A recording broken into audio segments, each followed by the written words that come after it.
والله يدعو إلى دار السلام ويهدي من يشاء إلى صراط مستقيم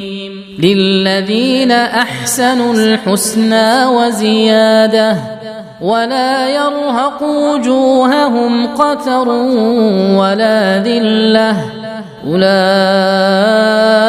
أصحاب الجنة هم فيها خالدون والذين كسبوا السيئات جزاء سيئة بمثلها وترهقهم ذلة ما لهم من الله من عاصم كأنما أغشيت وجوههم قطعا